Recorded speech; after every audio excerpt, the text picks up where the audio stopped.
basically, I had a few battle cries. I shouted things at people, especially when they get the wind up their bums. You know, I'm a gal that can use power tools. I'm so big. I'm so tall. I'm so powerful. I'm so pretty. Look at me.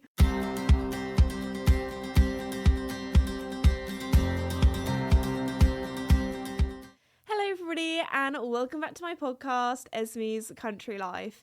This week I've got quite a bit to update you on. I've actually been a little bit poorly, so a little disclaimer before we start. Hopefully I don't sound too ill. I've finally got to the stage where I'm feeling a bit better now. But yeah, I haven't been too well. But anyway, before we start, I just want to say a huge thank you to the sponsor of the podcast, Red Post. Red Post is an equestrian and country store based in the UK, but they also ship all over the world. Also, I've been allowed to give you guys a little bit of a hint that I might be returning to Red Post in the summer for a meet and greet. That's all I'm going to say for now. I am looking forward to it, hopefully, because whenever I do meet and greets there, their cafe is so good. They give me unlimited milkshakes and unlimited cake. So it's going to be a good day. But yeah, hopefully, when I can tell you a little bit more about it, see you there. But anyway, be sure to head to redpostequestrian.co.uk if you want to find out more information about their tack shop. But anyway, let's begin. I thought we'd talk about my illness first. I feel like that's probably not the nicest thing to talk about. I don't know if any other families or people have weird names for things. But when somebody in my family is ill, especially if it's more like a cold illness, we call it a snot disease because I just feel like you're just plagued or diseased with this snot. And that's what basically I have been basically the last week. So Friday was the first day where I was like, okay, I am not well. I am not good. Because I woke up in the morning and you know when you just wake up and you're like, oh, I can feel it, my throat, it hurts. I'm snotty, your brain just feels like mush. That was me on Friday morning, so I had the day off on Friday, which feels weird because normally if I have a day off away from working, or if I give the horses a day off or something like that, normally I'm doing something else. So it felt really odd for me to just have a day on my own in the cottage, laying in bed, watching telly, reading my book, just chilling. It felt wrong. It felt weird. If you know me, I'm one of those people that I'm always going, I'm always doing something. So maybe it was my body telling me, Esme, you need to calm down. You need to have a rest. You need to chill out. I'm going to force you to stay at home and just chill. So anyway, I wasn't even ill that long ago. As I said before, I was ill kind of in that weird period between Christmas and New Year's. So I just feel like a lot's going around at the moment, illness-wise. But anyway, I'm back. I don't sound too bunged up now, so it's all good. But even with my illness, before that, I've done quite a lot of different fun things. I actually went and did some laser quest with some friends the other day after work, which probably sounds a little bit random, but we got a big group of us together. It was actually really fun. I feel like I haven't done a weird, wacky kind of activity like that in a little while, because normally I feel like that's something that you would do all the time, maybe as a teenager at friends' birthday parties and things like that. I remember going to that exact same place with a lot of my friends from Pony Club. We did a Pony Club activity. Did that there. But when I tell you I am a competitive person, I might have taken it a little bit too far at a few stages. Before, when you're walking and you have your little laser gun on you and everything, I was so excited. My heart was racing. I felt like I was walking into a battlefield. I was like, okay, let's go. I was thinking about the strategy if I was going to go up high, so I'd have, the advantage of being up high, but then everyone was up high, so I thought maybe I'll go down low for a little bit, because there were less people, and I could, sneak round. I was quite good at, hiding.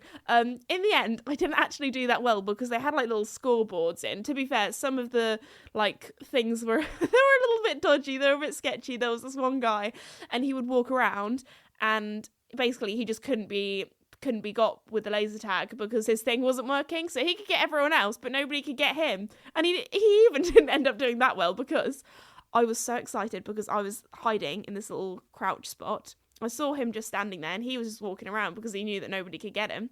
I managed to realise that there was one bit on his suit jacket thingy that he was wearing where it would work if you shot him. So I just kept going for him. It was great. I had a great time. There was also one point when me and one of the other guys we kind of like ran into each other, which I know at laser tag, the like person that like organized it and everything was like, no running, you'll run into each other. And yeah, to be fair, I would say it was more him than me, because he did run into other people. But honestly, it felt like being in a cartoon. We basically just bashed into each other, and I felt like I went flying back on my feet, and then I just got up and kept going. To be fair, it was a proper workout. Like when you're running around, it gets your blood pumping, you're a little bit anxious as well because you don't want someone to get you. But no, it was good fun. Also, another thing that my boyfriend couldn't make it, unfortunately. He was working that evening, so he got told multiple stories by multiple of our friends about how excited / competitive I was at the laser tag. There might have been a few, not talks, I don't know how to describe it. Basically, I had a few battle cries. I shouted things at people and stuff like that, like, I'm gonna get you. I don't know, it was funny.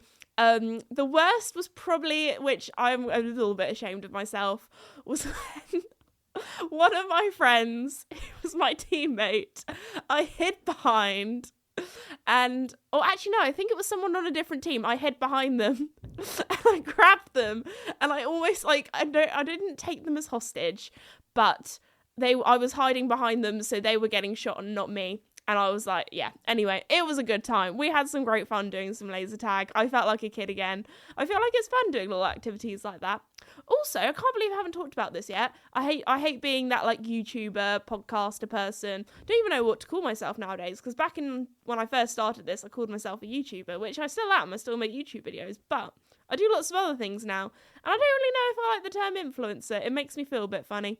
It feels like with influencer, it's all like, all you do is just try and sell things to people, when I'd say I'm more of a content creator. Like, my main job is creating fun, well, hopefully fun things for you guys to watch and listen to. But anyway, have to be that person, because today that I'm filming this podcast episode, my new book is out. So if you didn't know, I have a series of children's books called The Starlight Stables Gang. I think I'm about to be thrown the book right now. What?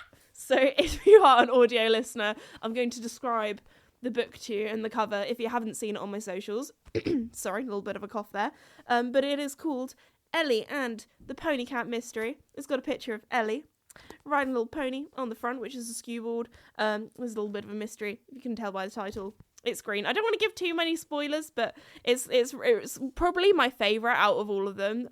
Ellie's my favourite character, and it dives into a lot of her like starting secondary school and the challenges she has to face with that, and then the whole Starlight Stables gang. It's quite fun because they all go to pony camp together, so it's kind of like a chance for them to just like be together themselves, away from the adults. There's also a little bit of drama, of course, and other things that happen, so be sure to read it if you want to check it out. Also, I feel like this probably isn't like a very professional thing for me to talk about, but I feel like here on the podcast, we talk about funny things. We talk about basically me embarrassing myself, but I thought this would be funny because I feel like some of you guys out there will find it funny. I think Amazon, basically, because I was obviously looking at it all, like, being up on websites where you can buy it and being like, wow, I feel like a real author. But anyway, I was looking at that. And for some reason on Amazon, it says, like, it's in a number one category. So, whoop, whoop, excited about that. So, technically, I'm a number one bestseller because it says number one bestseller next to it. But I was also looking at the other, like, that was in like children's or something, and then I was looking at the other categories that it's like in or trending in, and one of them was pregnancy. Now, can I just say, my book is I think the like age range that I think it's based for is around like 8 to 13 year olds, or 9 to 13 year olds. So anyway, yeah, it's nothing in it. It's about pregnancy. I don't think there's even a baby in it. Like, I don't know where that's from. So no one is pregnant in the book. Maybe I should have put some more pregnant representation in there. But no, there isn't. So that was very random. Me and my co-author Joe, who we like talk to each other daily on WhatsApp and emails and that kind of thing. And she showed it to me. I was like, how has that happened? We were both so confused. So yeah, just a little shout out to my co-author Jo, who has helped me so much with the book. She's definitely held my hand because the Starlight Stables Gang is kind of like my first book series, and she's been amazing at coming up with ideas. And she also has a kid like a similar age to the kids in the book and that kind of thing. So it's nice having like a parent's perspective when writing the book. But anyway, that's been really fun. I've really enjoyed the journey so far with the books and things. But we're talking about maybe a book 4. It's not confirmed yet. I'm trying to persuade. We'll see. So if you guys really like book 3, then maybe there'll be a book 4, because I'd love to write a story about the 4th Starlight Stable Gang member, Daniel. But anyway, that's my spiel about the books. Sorry, I'll move on so you can hear about more embarrassing stuff in my life, but I just thought I'd talk about it because I'm proud of it, and also I just thought that little anecdote was quite funny. Something else that I've been up to this week, again, I feel like this was before I was poorly. I took Joey for a hack, and I've been kind of like keeping you updated on Joey's journey of bringing him back into work after him injuring himself again out in the field. But anyway, I told you the story a few podcast episodes back about our first hack back around the village, and we came across the muck spreader. That was his first interaction with the muck spreader. It was quite scary, but he got over it. So I think I've come to the conclusion of what I think is the worst thing to come across when hacking a horse. Now you might be thinking, oh, is it a tractor? Is it a plastic bag? Is it a motorbike? Is it a child? No. The worst thing that you can find across a hack is another horse going in the same direction as you, but a little bit further ahead. Because that happened to me. I feel like, Joey, we've been on so many hacks. Since then, we've been on hacks, seen other people. They've been going a different direction to us. So obviously, we ride past, go our separate ways. Joey, obviously, when he sees the other horse, he grows a hand taller. He goes into what I call stallion mode, even though he is a gelding, but he's trying his best. He kind of like, just like puffs his tummy out. He likes to, or just his chest out, and just likes to kind of make him feel like he's a little bit bigger. If there's a lady or a man there, he likes to try and impress them, being like, look, I'm so big, I'm so tall, I'm so powerful, I'm so pretty, look at me. And then as soon as they've gone past, he's like, all right, back to like riding on the buckle, nice and chill, just, chilling about on my hack. But yes, I thought, you know what, today's the day. We've been going really well. He's been really good. I gave him a really hard flat work session the day before, so he'll be a little bit more tired. I thought today will be the day that I take him in an open field for the first time since October. So get on him, go for our hack. Seems so happy, so chilled. Perfect. Go all the way across the fields. It was too muddy to canter, so I didn't have to worry about doing that. As much as Joey loves a good canter and a gallop, when the ground isn't great, he knows, okay, we can only walk or trot here. He's good. Got to the end of the field, went off the bridle path, so we're going back onto a little road track thing to ride back to the house or my parents' house or the yard. And yeah, we see a horse trotting by up ahead, away from us, and oh my goodness, Joey was not happy when I said, no Joey, we cannot gallop right up behind their bum and say hello and overtake them. So when I was like, no Joey, we've got to walk, or actually I was like, you know what, he's gonna have so much energy, I'm just gonna trot him, but do a controlled slow trot. Oh, my little watch pinging off then, sorry about that, I promise I'm professional. But anyway, back to our hack. So yeah, Joey had a little bit of a meltdown. Now, I know that, I feel like horses sometimes are just like toddlers. He was just like, Mum, I want to run. And I was like, no, you can't run, because number one, cantering and galloping on the road is probably illegal and definitely not safe and definitely not good for your legs. You've only just come back from being ridden again, and it's like, goodness grief. So Joey had a meltdown. If you want to know what a Joey meltdown involves, it involves him squealing. It involves him basically doing passage, trotting on the spot almost, or doing lots of big leg movements, sometimes going a little bit sideways, sometimes backing up into the ditch, and I'm like, Joseph, do not go into the ditch, goodness grief, child, what are you doing? And then sometimes his little back legs will go up, or he'll do a little hop. He'll be like, the floor is lava, leap up in the air. So he did a little bit of that for about not even 2 minutes, I'd say probably 30 seconds, and then he was like, oh, okay, I'll listen to you, Mum. They've gone around the corner now, I can't see them anymore, they don't exist. Okay. So I felt like I felt like I dealt with it well. I just got him into trot and I was like, let's have a little trot, get your energy out, get this pent up stuff out. We're just moving forward. No, we're not going backwards into the ditch. But yeah, so that was a little bit scary. Please let me know in the comments if you're listening. Oh my gosh, goodness grief, my Apple Watch is really peeving me off. Okay, Apple Watch, you need to go away. Whenever I say peeving, it makes me think of Peeves the ghost in Harry Potter, for any Harry Potter fans. I've had this Apple Watch for over a year now, and there are just some things that I just don't know how to do. Any Apple Watch users will get me when I say that they've currently there we go, I'll put it on silent. They've updated everything. So I tried to do my watch the other day and it freaked me out. Everything had changed. I felt like a horse, horses are not used to change. And when I felt betrayed. I just couldn't find anything. Felt like a grandma. I was like, how do I figure this out? It's all different. But anyway, sorry, that's on silent now. So if you heard any pings, apologies. But no, I'm just sorry. This podcast, as always, has been a little bit all over the place, but I feel like it's been extra all over the place because I've been poorly. So my brain ain't really working too well. But anyway, so yeah, Joey found a friend and I was not very happy about it.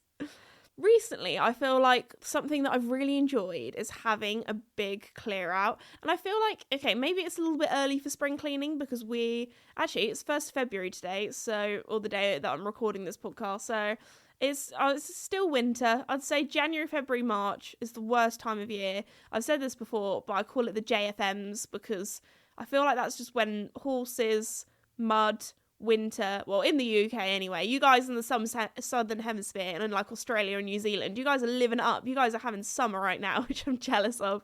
But yeah, where we are, it's very muddy, not so good, just a bit dark, bit dingy, bit sad.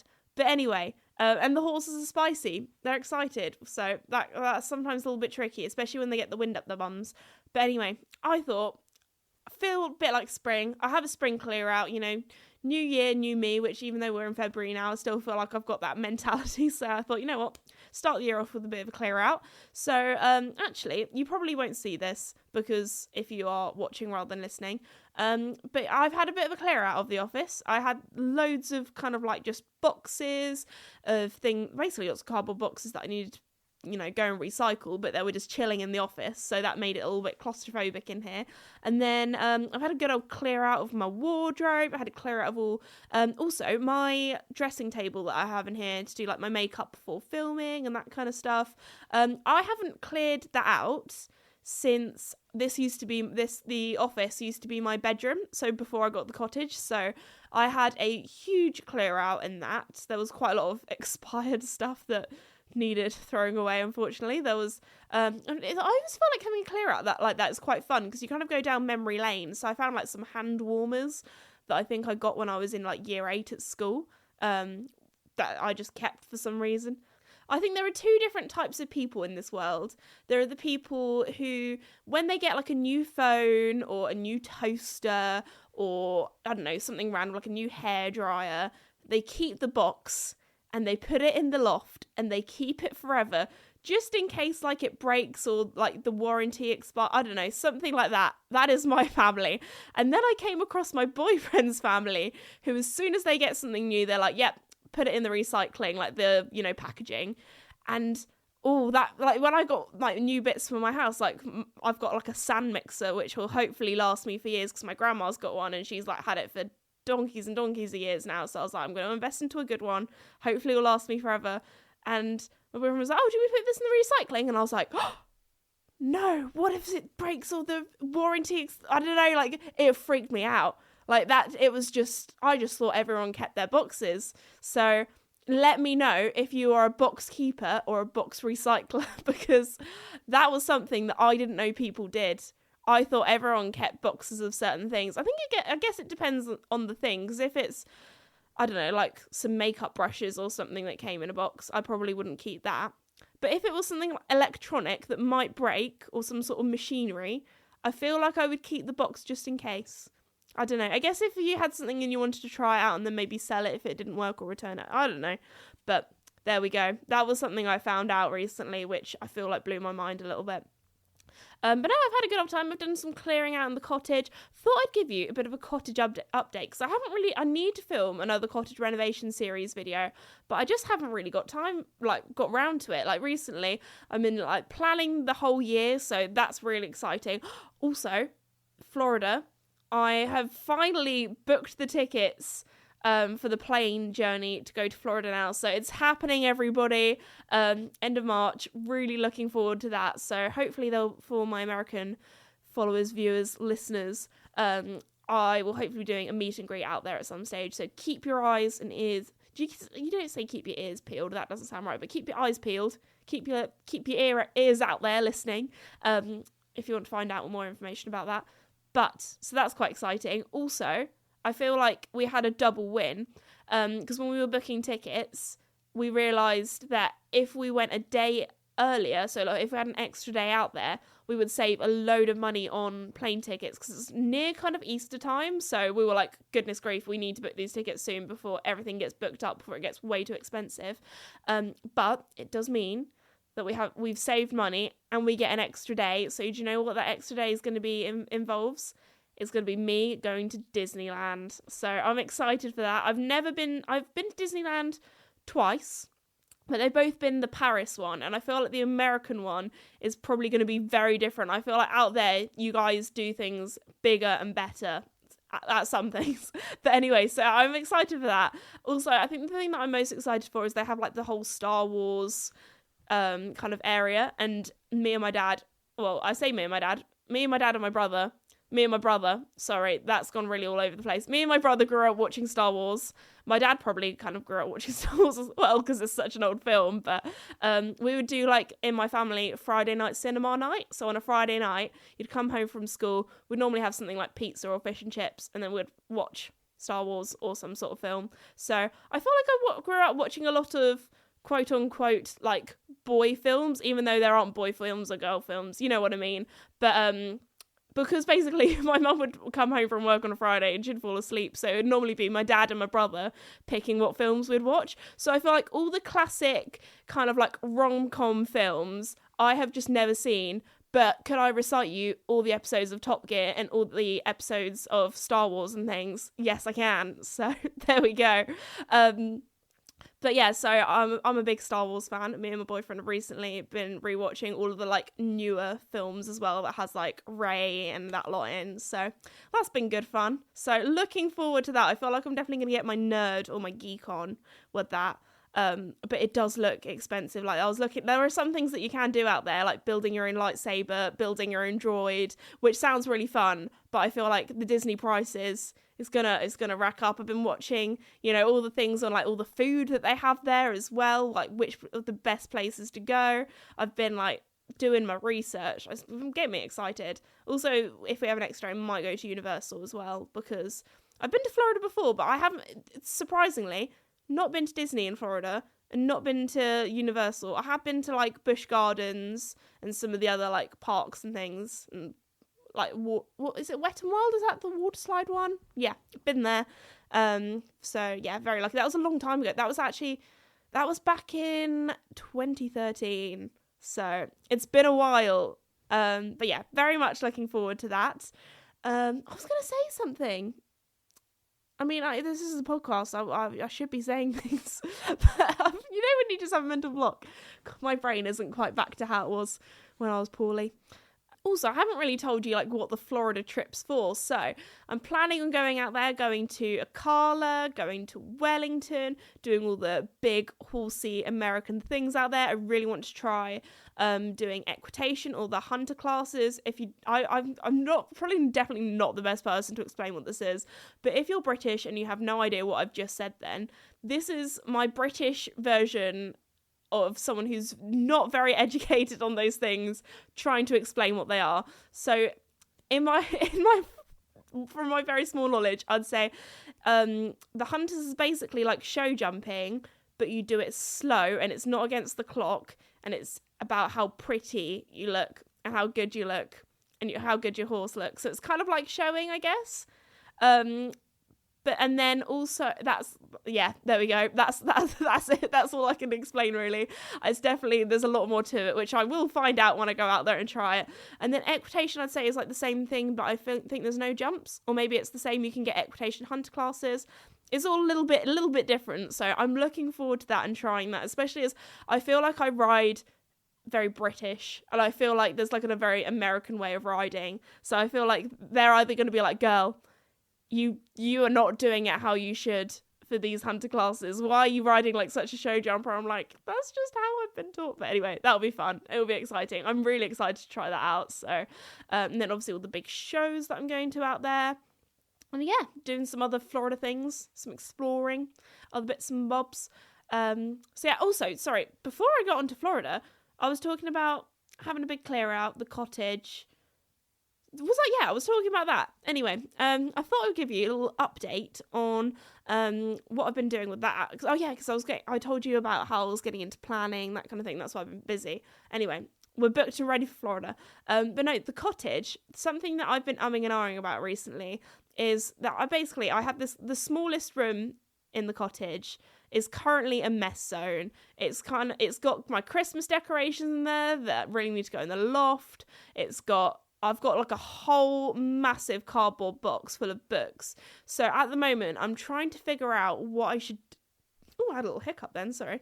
I'm trying to figure out what I should do with my books. If I should buy a bookcase, because it's quite a small room, it has eaves, so the roof basically slants, so basically the wall is the roof, so it makes it seem a lot of a smaller space than it is. So I'm thinking maybe underneath the eaves, I was going to say build. I am probably going to get some help when it comes to building this, because even though, to be fair, I've done a lot of DIY on the cottage, doing it myself, I'm a gal that can use power tools, there are some things where I'm just like, you know what, that sounds like it needs to be pretty precise, especially as the cottage is quite old, and the walls are a little bit wonky, and the floor is a little bit wonky, so even if I did something perfectly straight, it would probably still look wonky, because that's just how it is. So I'm thinking maybe some built-in bookshelves, because of the size of the roof and things, I have been basically the day that I was ill, I was in bed scouring the internet to try to find some bookshelves or bookcases that are low enough to fit under the eaves, and I could only find like one or two, and when I tell you, they looked like they were made not very well. They were build it yourself. I was looking at the reviews, people were saying there weren't enough screws, that there was cracks in it, that it wasn't even proper wood and stuff like that, and I was like, ooh, this is not sounding good. I do not want to... it would end up me crying trying to do flat pack furniture and then having to ring my dad or my boyfriend to help me. So actually, to be fair, in my dressing room, I managed to build a little shoe rack that was wooden. Did all the screws and everything up myself, so I was quite proud of that. But I haven't done much DIY in my life. I feel like it's one of those things, if I did it all the time, I feel like I'd get really good at it. There's nothing stopping me, I could do it. But I'm a busy gal. I've got the channels and the horses to look after full time. I don't know if I have the time to learn how to use power tools exactly. But here we are. But anyway, so I've been thinking about that, what I'm going to do with that. So that will hopefully be the next sort of episode in the cottage renovation series, me doing that room up, because I really want to make it like an office and have like a proper desk and things so I can do some working at home, that kind of bits and bobs, so that'll be good fun. But yeah, that I feel like having a good old clear out, it just makes me feel happy. Like I walk into somewhere and everything's all tidy. Do you know what's been a real game changer? Getting those little plastic not tubs, but like they're small, you'd put them in a drawer and they would organise your drawer so things don't roll around. That has been a real game changer, especially in my bathroom with all of my like skincare products and all that kind of stuff. Especially as you can put like these little like the ones that mine came with, they have these like little stickers that you put on the bottom so things don't roll around. So that has been a game changer as well. I thought we would talk a little bit about Casper and I's 10-year anniversary. Time has flown by so quickly because I've had him since I was 12 and I'm now 22, and I don't know, time is a weird thing. I've said this before. When you get older, I feel like it goes so much quicker. But anyway, I thought I'd talk a little bit about that because I was going through some old photos. You probably would have seen that I've done like a full YouTube video on it talking about our journey, which, can't lie, makes me a little bit emotional. Made my dad cry when he watched that. So anyway, he looks really embarrassed now. But also I did like a little video that a little short that I put on all my other socials, which was very sweet, all about like teenagehood horses and how important they are to you. And it doesn't have to be, it could be like a riding school horse. It doesn't have to be your own horse. It's just a horse that's there for you, you know. But anyway, that was very sweet. I'm not going to get too, cheesy, corny, mushy gushy, whatever you want to say about it, because I do love my boy. I love him a lot. You guys know that. But I actually found these old photos from Pony Club Camp the other day when I was going through everything, going back through the archives. And oh my goodness, I forgot how brave I used to be with cross country. Obviously nowadays I'd say I'm more of a show jumper than an eventer, but at Pony Club you kind of just did everything, which I feel like was really good. It's so fun doing a little bit of everything. But yeah, so I was looking at these photos, I was like, oh my goodness, we were jumping some like B100 novice fences, and so that was like a meter 10, and I was like, goodness grief. Goodness, I don't know. I think actually there were a few jumps that my instructor said, oh, they're only 80, they're only 90, you can go and do that, easy peasy, Casper's fine, you're great, sunny days. I did not see this fence until I was at it. And when you're going very, very fast in canter towards a fence, you've just got to go all in. You've got to hold on tight, you got to pray, you got to just go for it. So I was going up to this jump, and the closer I got, the bigger I realised it was. But when you're going pretty fast, you can't just, you can't pull out. You can't go around. I was like, okay, Casper, I believe in you. Literally, I believe I can fly. So yeah, we just flew over them. And I look back at my poor mum. My mum would always make sure that at camp, whenever we had cross country, she would always go on those days to help out and do the lunches and things and watch me do cross country, because it would petrify her. My mum's not horsey, so I guess watching your non-horsey child, if you're non-horsey, watching your horsey child doing something horsey could be a little bit scary. But anyway, yeah, she would always be there, like if she was filming. To be fair, my dad does like all the filming now, but if she was doing the filming, you could always tell because her hands would be shaking a little bit as I'd be coming up to these fences. And I remember this one drop fence where I was like, oh yeah, I can do that. Casper's great with drops. He can do it all the time. When I got to it, it was quite a bit steeper than I realised, and I did do it in the end. I was very proud of him, but oh my goodness, even my camp instructor was like, are you sure about that one? Because my friend did. I was like, oh yeah, we'll be fine, we'll do it as well. But to be fair, Casper is like 14, 3, 15 hands. My friend was like on a 17 hand horse, so it was a bit more of a drop for him. I used to be so brave. Don't know what happened there. I think it's just as you get older, you get a little bit less brave.